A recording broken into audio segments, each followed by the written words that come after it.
Discussion keeps the world turning. This is Roundtable.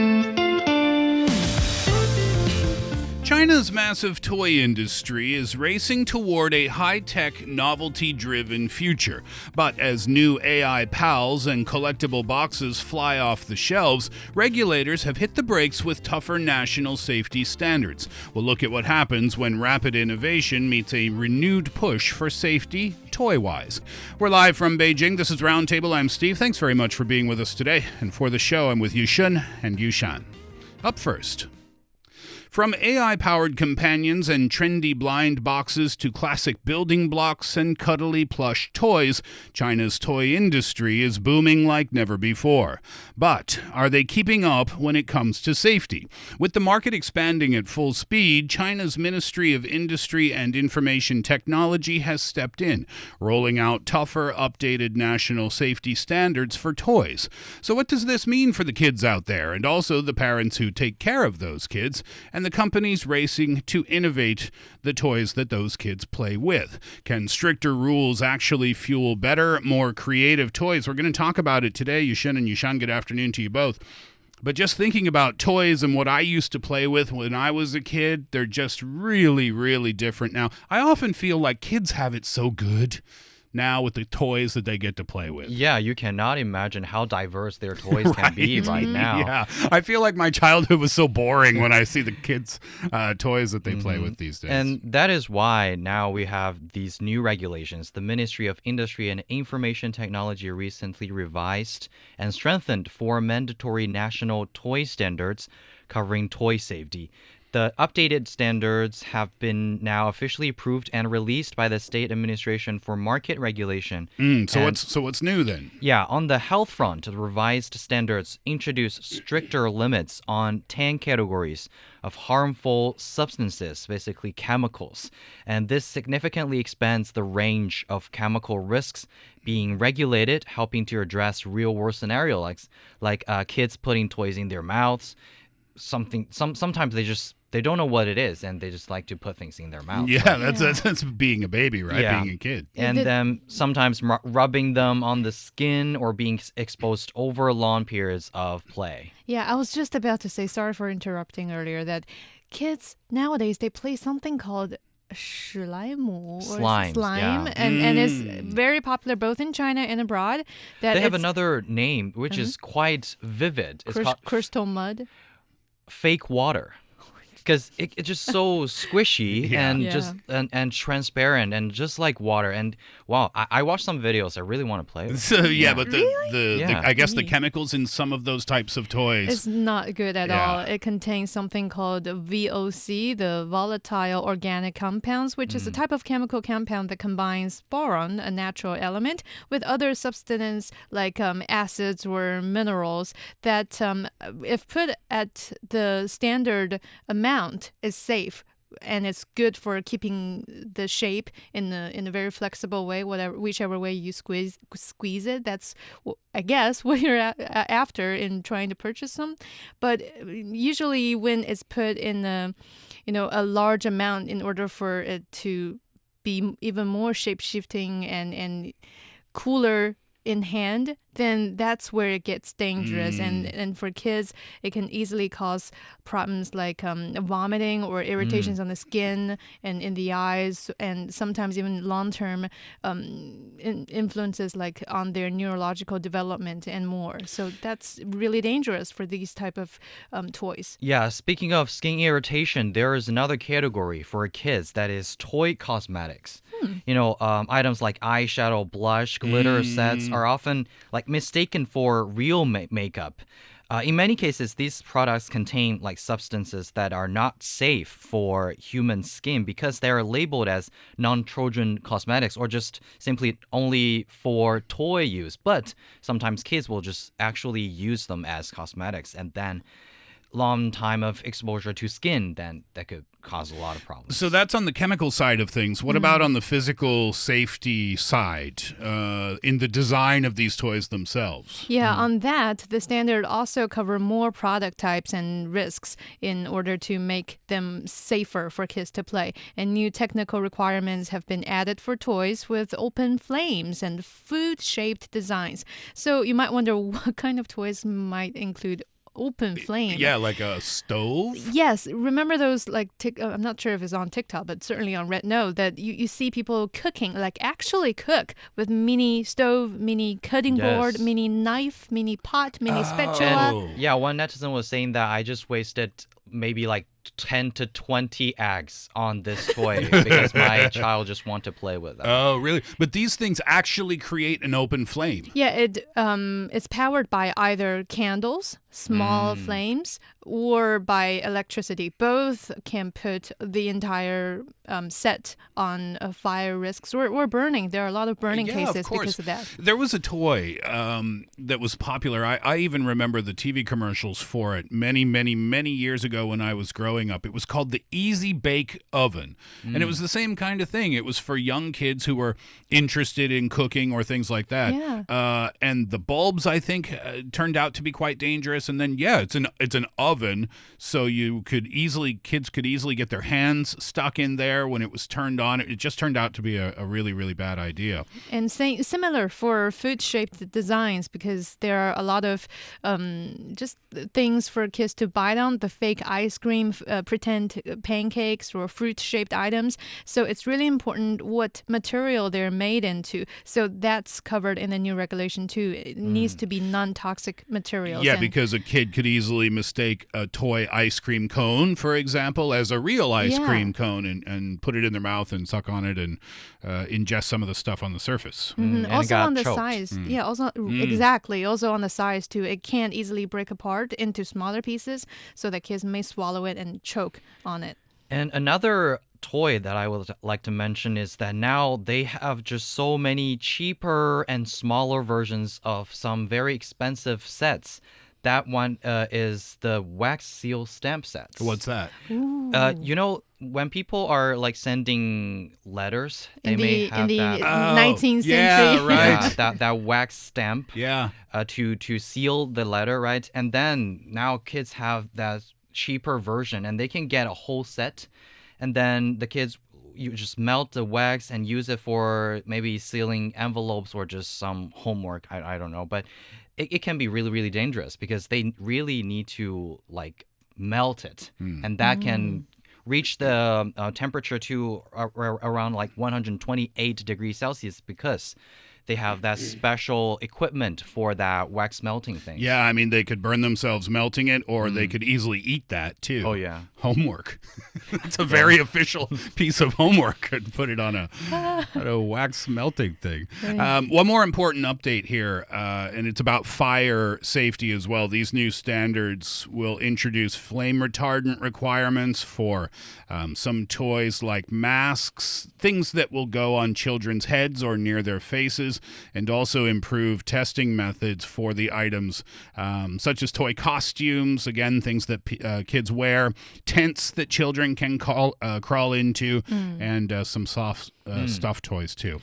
Yeah, if a child like fall asleep with a large stuffed animal near a plugging, let's say, night light or a heater, these improved testing methods ensure that the toys materials meet much higher safety criteria to prevent it from smoldering or catching fire. Yeah. So those are some of the changes in the regulations, but the changes that will take place, there is a grace period for the companies, for the producers of these toys, in order for them to adjust and figure out the new rules. Right, about 12 months. That's the production transition period between the release of the revised standards and their formal implementation, which is on November the 1st this year, 2026. And during this time, the manufacturers are given breathing room to refine, or rather fine-tune their production lines and upgrade processes and adjust supply chains to meet the new technical requirements. So it's not really a one-cut and immediately for all kind of standard we're talking about. There is a time for,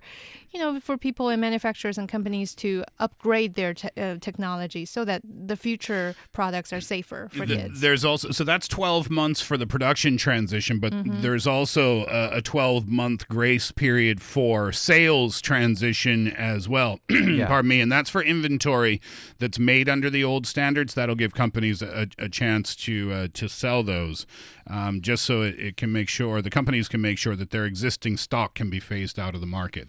All right, so why these changes now? I mean, China has built what is probably the most complete and efficient toy industry supply chain, and that allows it to get toys that and produce toys that really strike a balance between quality and affordability to consumers here in China and internationally as well. Yeah, and we're now at the point to really deliver toys and make sure that we prioritize product quality as we step into the next phase of development. Because if you look back into 2024, the toy retail sales here in the Chinese market really hit pretty impressively. It reached nearly 98 billion yuan, or roughly 14 billion US dollars, marking a 25.5% increase, and that's compared with 2020. And exports were also just as impressive, totaling almost 40 billion US dollars, and that's up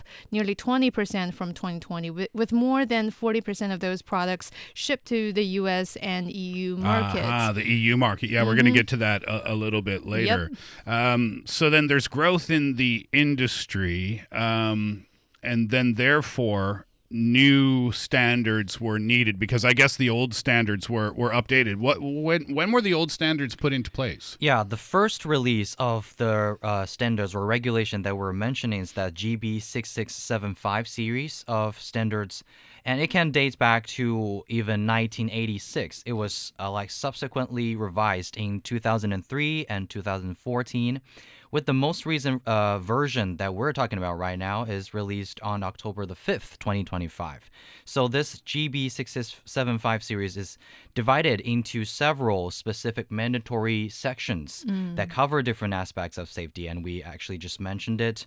The general principles and requirements, mechanical and physical properties, flammability and fire safety, and also chemical safety.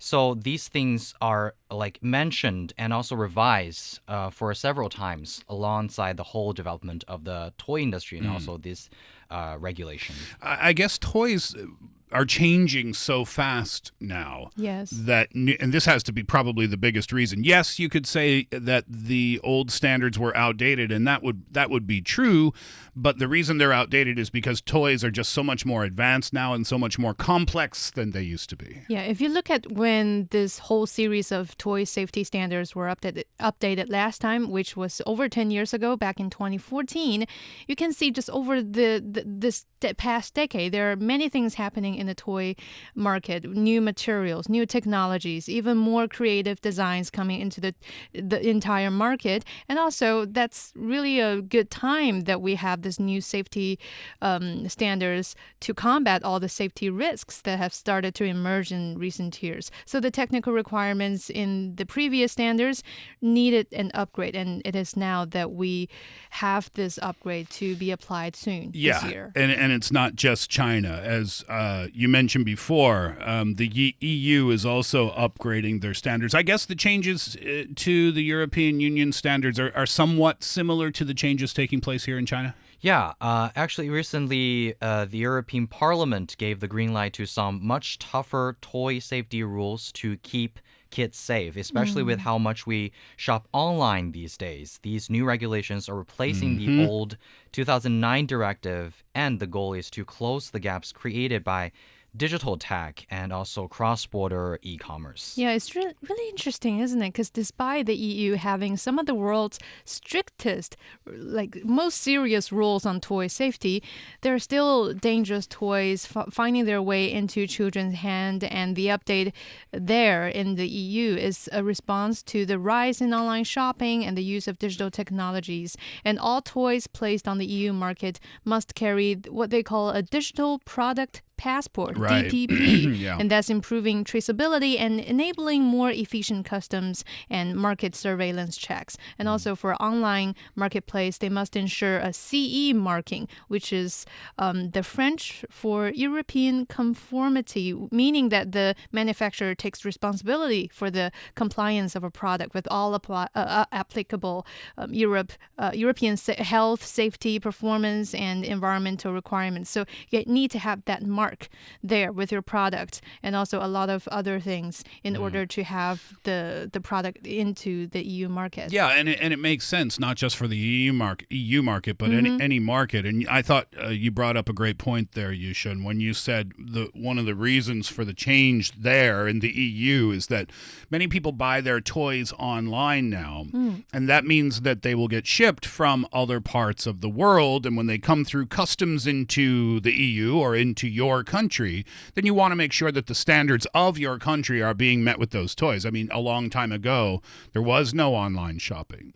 And so you were guaranteed that when you took your kid to the toy store, that the standards that were put in place in that particular country were being met. But now, with the world a lot smaller, we have to make sure that those standards are being met on a global scale. Right. And it is more a kind of a comprehensive safety homework for makers, because manufacturers cannot just do a quick check anymore. They now have to conduct deep safety assessments that look at everything like chemical, mechanical, electrical, and physical hazards.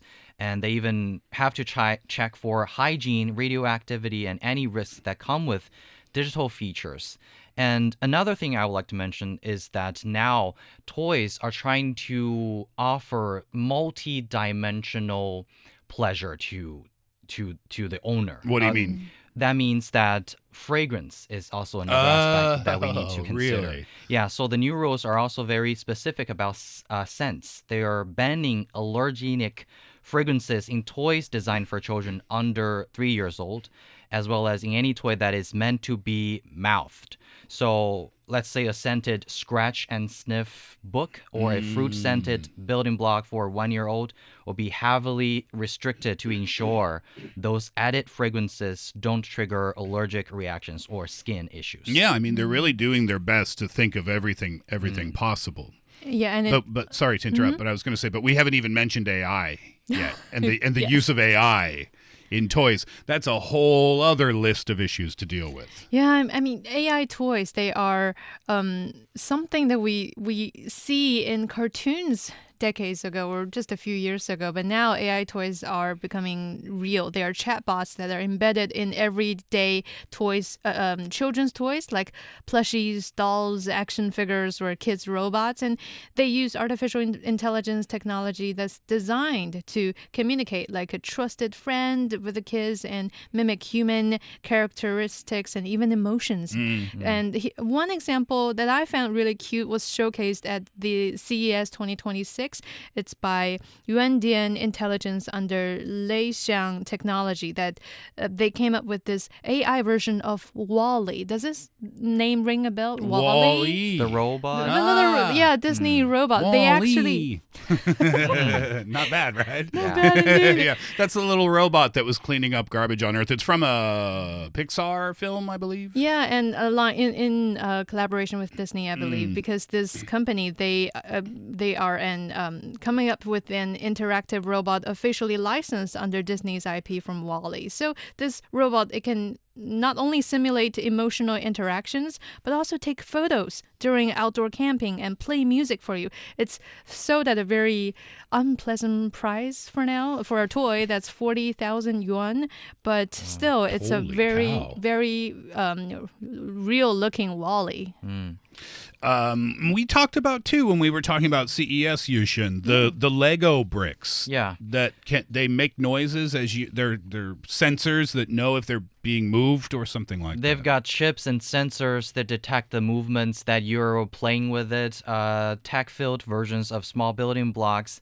And they say that when you're having different little figurines to come close with it, they can trigger different sound effects or music and theme music when you're playing with different sets of building blocks. So, of course, they're like I think, innovating in the way that they've been used for so many years. That's why I said kids have it so good now. I mean, even the Legos are better than they used to be. Yeah. The AI toy market size is valued at almost $50 million. It was in 2024. It's projected to grow from $53 million this year to $91 million by 2032.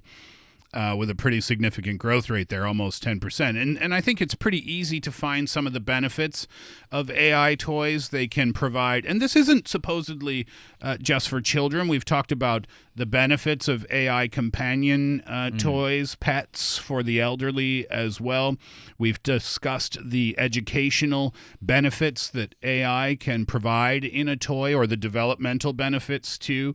So there's a lot to say for these AI toys. But since we are talking about safety today, are there, and I have to assume that there are, challenges and risks or safety concerns that come along with AI toys too? Definitely. There's, whenever we speak about something AI integrated, there's always the data and privacy risks, because many AI toys, like the Wall-E one I mentioned earlier, they use microphones, cameras, and sensors to listen, to quote-unquote see, and in order to respond to you. And they may record the children's voices, faces, habits, or locations. That data, they might be stored in the cloud, shared with third parties, or poorly protected in the first place. Privacy concerns, Indeed. as we always talk about. Okay, but there must be more beyond the privacy concerns. Of course. And since we're mentioning a lot of these toys, they can react simultaneously, and they just react to the speech and everything, the movement, right? And that means that they will have that kind of artificial brain, and that can detect and understand. So sometimes when the output is based on the internet, and then the bad advice or inappropriate content could be one of the issues. Because one of the scariest concern is when the AI's safety filter fail. Because many AI toys just plug into their general large language models like ChatGPT. They don't always realize that they're just talking to a child. Researchers also found that an AI teddy bear named Kuma, I would say, could be prompted to discuss some very inappropriate, even sexual fetish, or gave a child detailed steps on how to light a match. Oh, goodness. Yeah, so some of these incidents should be monitored, or people have to consider this, and many toys have these kind of bad guidance where they give incorrect or even dangerous answers because they lack that kind of safety filters specifically trained for kids. Sometimes it's not that scary. AI toys, they still have a very promising market, and some AI toys are designed by global companies, and they might not account for local cultural norms or values once they are imported into other countries. And I found that's a good point, yeah. I found some interesting cases where once imported into China, those AI toys speak about Santa Claus, speak about trick or treat for Halloween, where Chinese kids, we have no idea as a 5-year-old, 4-year-old, if we're not lectured or told about what Santa Claus is, who it is. Yeah, who is this? Sorry. Who is this old fat man with the beard? Precisely. Yeah. and that's just a small minor issue. What about something that's deemed to be okay in one culture, but perhaps more aggressive in another culture? That's another case too. So these are all uncertainties about AI toys that we really need to look into. Okay, so actions are in place now. Recommendations are in place. Rule changes are in place. And now people are doing things to make sure that things get safer. Are there examples of those?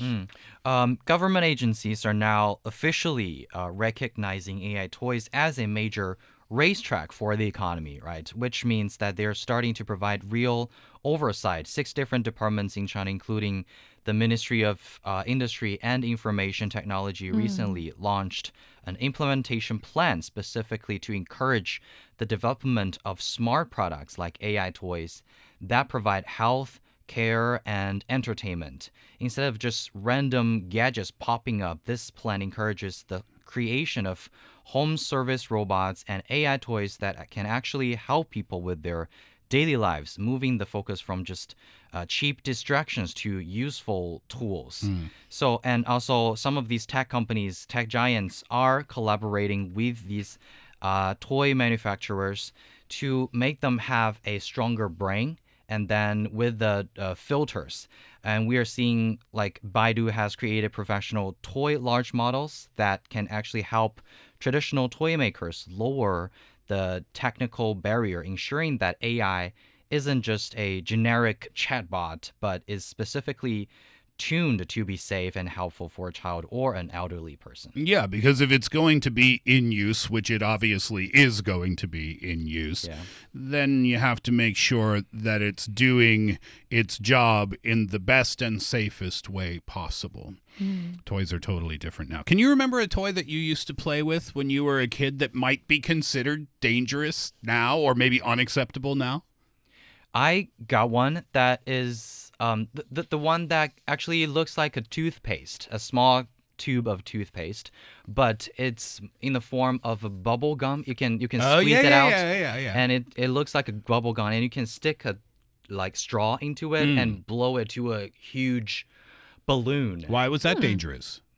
The thing is that it is really smelly with that kind of chemical smell. Yeah, and you breathe into it. Sometimes you just, you don't know how to do with the straw, right? You wouldn't know whether it's blow it or just suck it, and then just you may just choke with that bubble. Inhaling those chemicals. And there's one case that I personally didn't play much with, but I've seen my classmates back in primary school that's actively playing it. That's the magnetic beads or like stones. Oh, I was looking at if you go on the internet and search like the most dangerous toys ever, that's on the list. They're very dangerous because there are so many cases of young kids being brought to the hospital with, they say it feels like stomach pain and vomiting. That's because they swallow dozens of those bees and they're magnetic, so they're attracted to each other inside your body, inside your guts. Yeah, and that's like piercing holes inside you, and that's really dangerous. And it's been reported multiple times for years here in the Chinese market. I didn't know that it has such a huge impact outside of China too.